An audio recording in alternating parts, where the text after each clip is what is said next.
Welcome one and all to the City of Wonders, the floating, flaming city upon a volcanic lake. In recent episodes, my friends, we have been building our city, but today we will finish it once and for all.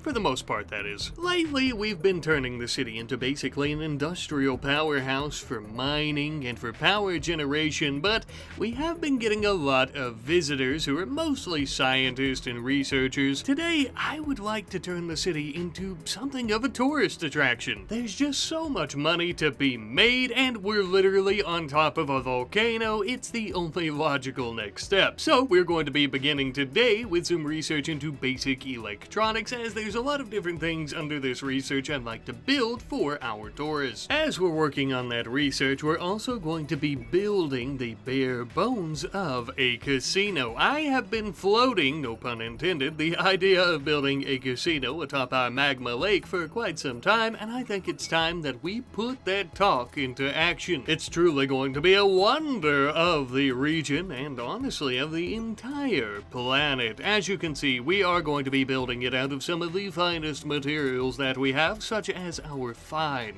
marble flooring.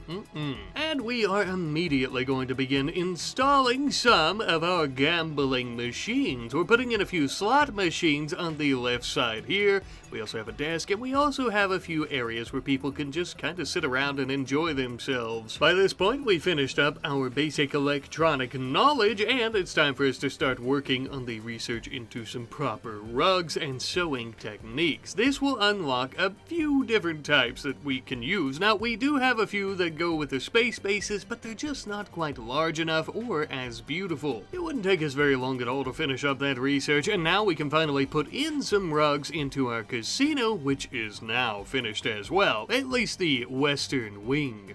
As mentioned, we have many a slot machine. We've also went out and dyed all of our furniture, as well as some of the televisions that we built with our research from basic electronics. All in all, I feel like this is going to be a wonderful place where all of our guests will feel very compelled to go about spending their vast fortunes that they no doubt have. And especially with Toon here playing the piano, I think we'll win them over. It also feels like people would want to take advantage of the beachfront property right out back. The deck that we have that's going to be facing the actual lake of fire itself. Probably a good place to get a suntan for more reasons than one, I would say. I know, it seems dangerous, but we put a little radio there to keep them entertained, and hopefully that'll keep them distracted, and, they'll watch any children and animals and make sure they don't fall over past the chain link. Perhaps we should keep a legal team on retainer. Sometimes the pen is mightier than the sword, but when it comes to these pig pirates coming to slaughter us, I think it's going to be the opposite, especially in this particular case, because it looks like one of them, going by the name of Pete, is the leader of the pigskin pirates. Oh, this should be interesting. Funny enough, it looks like Pete here is the only one of them all with some nice marine armor, as well as a unique charge rifle. Well, I suppose we can't say he didn't come prepared, but even with him by their side, something tells me our defenses, as well as our own volcanic might, will be enough to stop these bastards before they even really get started. Pete was an idiot to have come with him thinking it would make any difference. We'll be doing him and the pigskins a favor today by putting these people out of their misery. Our drones would immediately activate, peppering their asses with a scatter gun. Thanks to them, as well as our swarm drones for keeping them busy, we would be able to move in and start catching them all on fire with our incinerators. Jets of flames cooking them alive. Smells like pork chops, Pete. With their leader burning alive in a thin layer of snow on the ground, the others were completely discombobulated without his guidance, and we would continue consuming them with the wrath of the volcanic waste. The hardest part of this entire process now was trying to burn someone who wasn't already on fire. We leapt in very quickly to snatch Pete up so that we could rescue him and take him back to our prison. All the while, his cowardly little band of hogs would flee the area. And with that, it would seem that we have a rather large mess to clean up, but literally, and I do mean literally, none of our people were even slightly injured from that battle. truly a glorious victory. Not including the fact that we would end up taking 2 of them as prisoners, one of them of course being the leader, Pete, who would definitely not be willing to join us. Initially, I thought about executing him, and then I thought, well, that would be such a waste, as the Outlanders would probably pay a pretty penny for a ransom or to take him, and that way they could execute him. But I think we'll keep him alive, and we'll keep him here. Though I will admit at this point, I still didn't know what I was going to do with him, and I wasn't all that tickled about keeping him alive and wasting our good food on him, but while I decide, we'll let him stay in our prison. And as we're doing that and waiting on our prisoners to heal up, how about we finish up that casino? It was time for us to work on our eastern wing. This is where we're going to have our poker and roulette tables, as well as a few different entertainment centers. Now, of course, the entertainment is going to be free of charge, with some large televisions and seating areas, just as on the western wing. But all this just to try to bring them in, to force them to end up spending a good portion of their riches. A small price to pay for crates upon crates full of silver at the end of the day. Hopefully, that is. We're gonna need some pretty wealthy clientele, perhaps some of the 1% from the Outlanders, I'd say. We'll see. It'll take some time for word to spread of our new luxurious palace here. I think most people, especially extremely rich people, would probably be pretty concerned about coming here and standing on our steel platforms because they don't want to burn to death, so we'll have to be patient with them. Unfortunately, though, after finishing the casino, 2 of our lava snails would come down with the plague. Now, we were using herbal medicine to treat them, but I quickly swapped this over to industrial since we're going to be breeding them for a profit. We can spare no expense to keep our slow-moving, sticky little money bags alive. And while we're talking about our snails, last episode I asked you fine folks for some names for these little cutie patooties, and you guys have happily provided me the names of Slugma, Magcargo, Anti-Gary, Squam, and Dragon.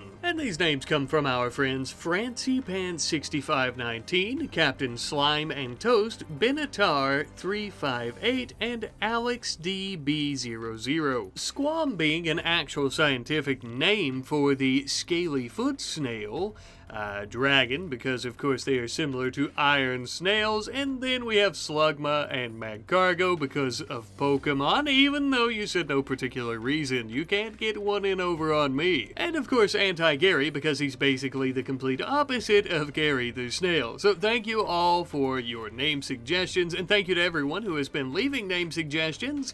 As of right now, I think we're only going to keep about 4 of them for breeding purposes, but if our operations scale, we may use more names, so feel free to leave those if you like. After ensuring that our snails were not going to die of the bubonic plague, we would start expanding the city once more. I plan on putting some pretty luxurious rooms for some of our top-tier guests in this area, but while in the process of doing so, we would have to ensure that we were mining plenty of steel, which even in this region we're starting to run a little bit low on to try to keep up with demand. However, steel wasn't the only thing we were mining, as we had a much more valuable resource, obsidian, perhaps our most valuable resource of the region. This glassy little material is perfect for making beautiful art so that we can use that art to decorate our luxurious rooms and our casino, of course. Not only is this art great for decorating our businesses and also some of the places that we're going to be renting to guests, but we could also sell it for a bit of boost in revenue. With numbers like these for beauty, it's not hard to see why everyone should be clamoring to get into the casino or to get their hands on one of these little sculptures. During all this construction, I almost forgot to mention that our young baby Mach and/or Vulcan has reached the age of 7, now allowing him to do quite a few other things. We would also end up giving him a minor passion in crafting and mining, as I find these to be the most useful skills. I expect that when he's older, he won't be staying in the city and he'll need some stuff to help him out with survival, unlike making art. I realize it seems a bit strange, but I'm thinking that young Mach, once he's an adult, might go off on his very own adventure. Perhaps in the Sticky Willy ship, or perhaps in a grav ship. All I know is he probably won't want to stick around here with his parents and go about governing a volcano city with the pencil-pushing bureaucratic bullshit and all the other boring stuff. Speaking of city management, though, it's time for us to build those luxury rooms. Just to the east of the casino, we're going to be building 2 of them. This is what we'll be starting out with. Some nice ones with a luxury dresser, as well as other amenities and furniture and things like that you would expect, and they're going to cost 100 silver per night. As we continue expanding and as our business really gets booming, we'll build some more of these, but this is good for now, I feel. A little bit of time later, and Teet ended up joining us. Teet being one of the pigskin pirates who tried to murder us. She's also wearing her old master's marine armor. We felt that she would probably suit it pretty well. Also, Pete got burned pretty bad inside it, so it kind of smells like baby back ribs, and she was the only one willing to wear it. We had her dye it to a more appropriate faction color as well. We ended up deciding to enslave Pete at this point too, as we thought that just keeping him in the prison and feeding him and occasionally speaking to him was really such a waste. I initially was a bit conflicted on enslaving him, but he is a filthy pigskin and he's our enemy, so we might as well, I suppose. Besides, we'll be treating him fairly well. As you can see, he has a nice room, unlike most other slaves on the planet. And since he's not all that great at most things, and also because we wanted to humiliate him just a little bit, we would make him work the cash register in our casino. This way, we get revenge on him for trying to kill us. We also get free labor, and the rich outlanders get to come in and see him be humiliated as our worker. Everybody gets what they want. We also get their money. Speaking of which, these were some of the first wealthy Outlander guests that we were having. Some of them even had enough silver to stay in our luxury rooms next to the casino, where they would be spending the remaining bits and bobs of their silver. Needless to say, I was quite enthused. Now that our tourism is really beginning to take off, we have to be able to ensure the safety of our guests always at any given moment. Now, of course, our soldiers are doing a great job with their flaming weaponry at warding off any threats, but I think a nice wall around the southern section of the lava lake would do good at keeping any unwanted pest out at all times as well.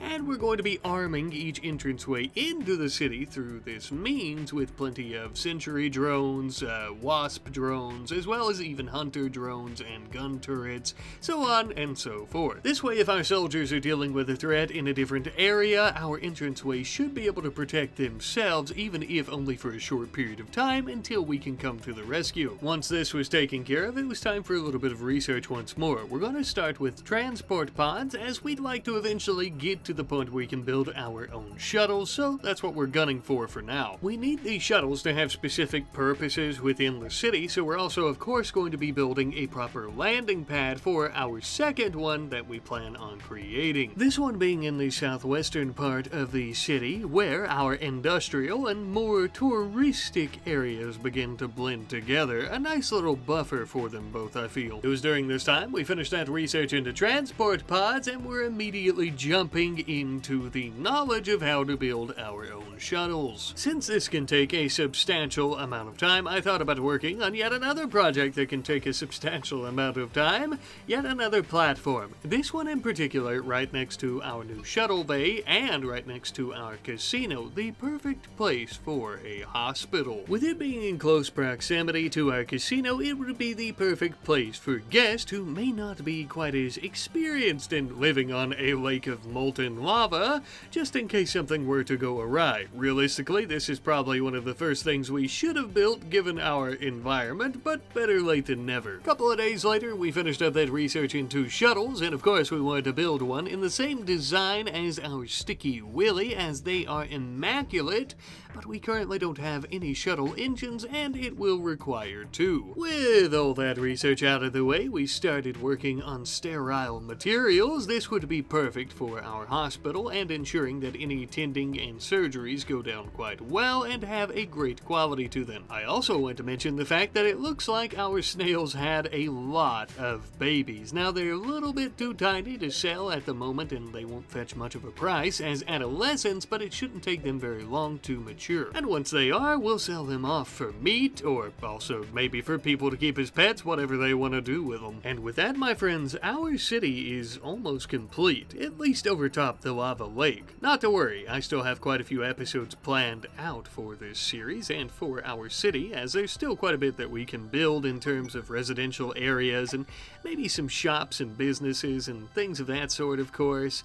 But, you know, the main goal of this series has been to build over top the lake, and we've almost completely accomplished that, almost completely filling it all out for the most part, as much as I'd like to, that is.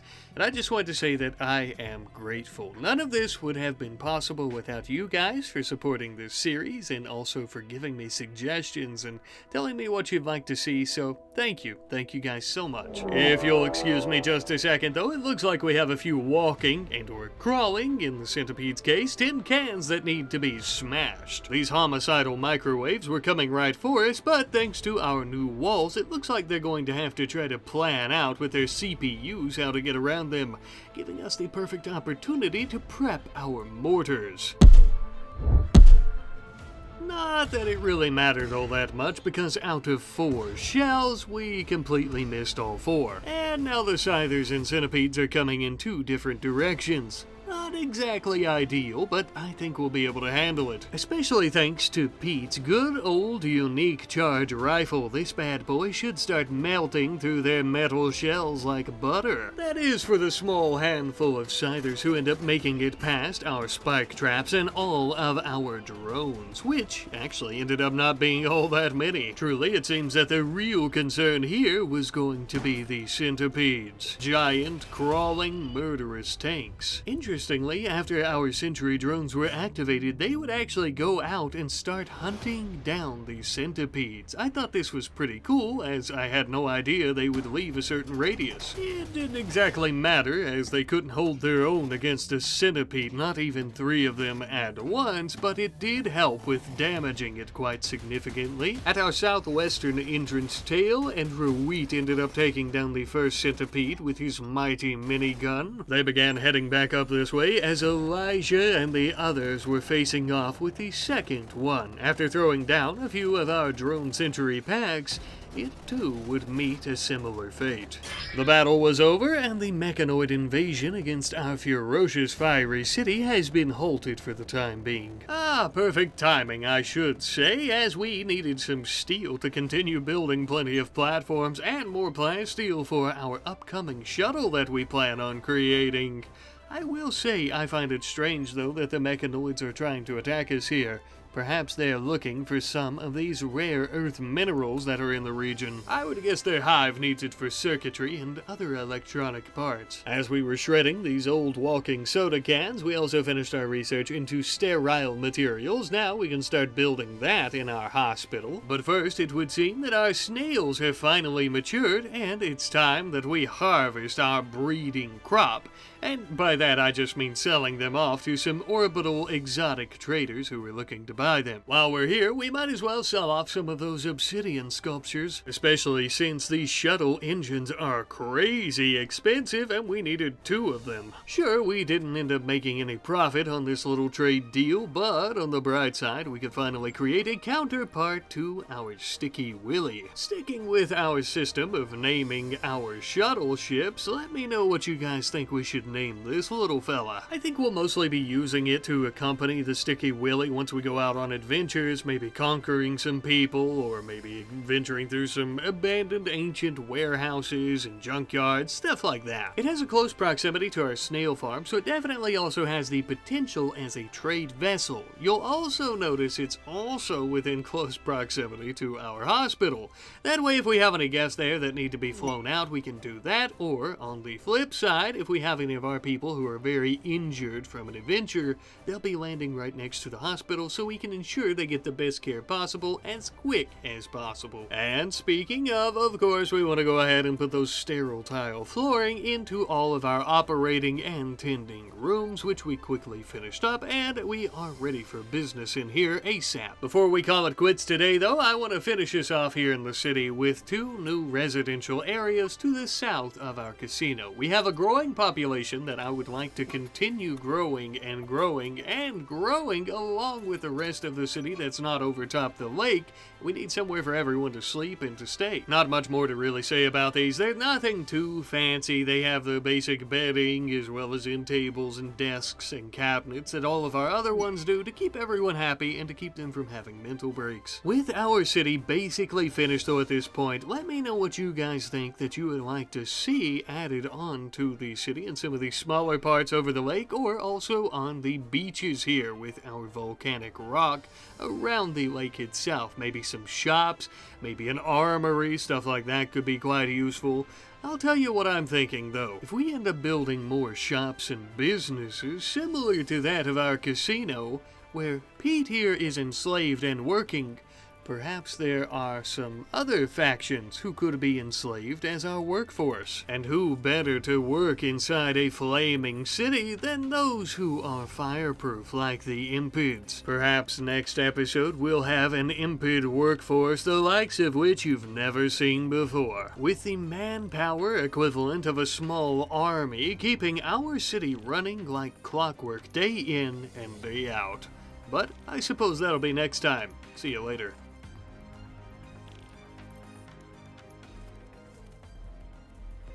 Hello, popping in as I always do at the end of the video to say thank you for watching today's video, and thank you for supporting me with your suggestions and also just your engagement, and for watching and for being my friend. A huge thank you to my patrons. I've had a lot of you join recently. I hope you're all enjoying the early access to episodes. I couldn't do these series without you guys, without any of you guys, but in particular, of course, my patrons who also make this all possible. Thank you again for watching. I love you, and I'll see you guys later. Goodbye.